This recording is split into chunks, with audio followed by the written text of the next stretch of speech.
फिल्मी बहू। सोनम को फिल्म देखने का काफी शौक था। वो जो फिल्म देखती उसकी हीरोइन से इतनी प्रभावित हो जाती कि कुछ दिनों तक तो उसे के रंग में रंगी दिखती। एक दिन, अरे विवेक बेटा! क्या हुआ माँ, क्या हुआ? दोनों माँ बेटे सामने देखते हैं जहाँ सोनम पुलिस ड्रेस में खड़ी होती है। अरे सोनम, आज कौन सी फिल्म देख ली? रानी मुखर्जी की फिल्म देखी है।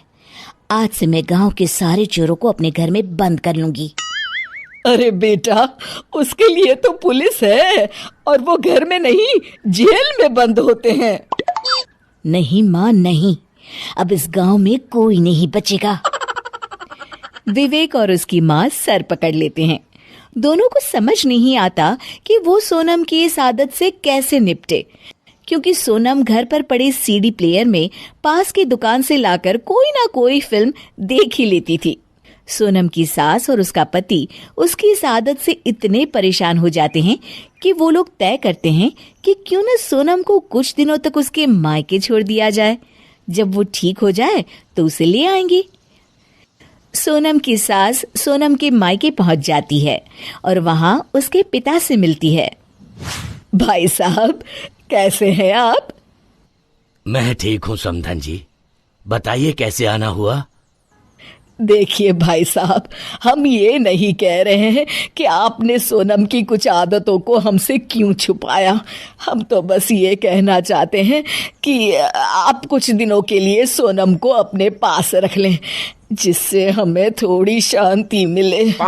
देखिए बहन जी, अब तो सोनम आपके घर की बहू है और रहा सवाल उसे घर में रखने का, तो मैं ये नहीं कर सकता। सोनम की सास हैरान हो जाती हैं। अरे भाई साहब, ये क्या बात हुई? अरे भाई, बच्ची है वो आपकी, उसका इलाज तो आप ही कर सकते हैं ना। कहाँ है सोनम की माँ? आप उन्हें बुलाइए, मैं उन्हीं से बात करूंगी। अरे रहने दीजिए बहन जी। नहीं नहीं, आप उन्हें बुलाइए तो सही, मैं बात करती हूँ उनसे। ये बेटी को क्या सिखा रखा है उन्होंने। अच्छा, अब आप इतनी जिद कर रही हैं तो मैं बुला देता हूँ। अरे सोनम की अम्मा, जरा बाहर तो आना, समधन जी मिलना चाह रही है। कितने आदमी थे? दो आदमी और तुम तीन, फिर भी वापस आ गए। क्या सोचा था सरदार बड़ा खुश होगा, शाबाशी देगा। ये कहकर वो सोनम की सास का गला पकड़ लेती हैं। सोनम की सास डर कर खड़ी हो जाती है। अरे बाप रे, पागल है ये पूरी फैमिली। बहन जी, इन्होंने कल ही शोले देखी है, इसीलिए मैं कह रहा था इनसे दूर रहिए। अरे मैं समझ गई कि बेटी किस पर गई है। इतना कहकर वो वहां से निकल जाती हैं। फिर एक दिन सोनम के घर उसकी ननद आती है। अरे भाभी, ये क्या हाल बना रखा है? सामने सोनम बसंती के भेष में उसे पानी देते हुए कहती है। यूं कि दीदी, क्या बताऊं मैं आपको, वैसे मैं बेफिजूल की बात तो करती नहीं। यूं कि आन्या बीच में ही सोनम को रोक लेती है। हाँ हाँ भाभी, आप कुछ न बताएं, मैं समझ गई।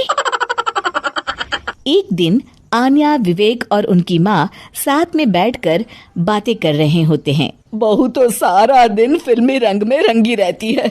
अब तो उसकी इस आदत से हमारे घर कोई रिश्तेदार भी नहीं आता। आन्या, हमने सब ट्राई कर लिया, अब तुम ही कोई उपाय बताओ। आन्या कुछ सोचती है, फिर अचानक उसके चेहरे पर मुस्कुराहट आ जाती है। वो अपनी माँ और भाई से कहती है, देखिए, कल तक इस समस्या का समाधान मैं ढूंढ लूंगी, आप परेशान मत होइए। अगले दिन की बात है।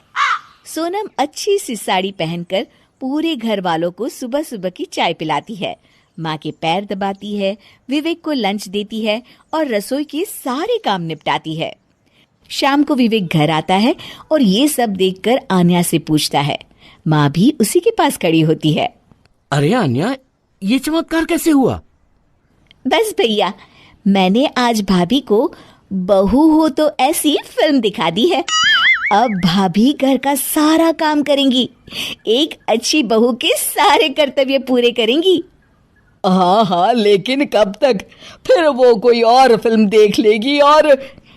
नहीं माँ, अब भाभी कोई फिल्म भी नहीं देखेंगी। दोनों हैरानी से आन्या की तरफ देखते हैं।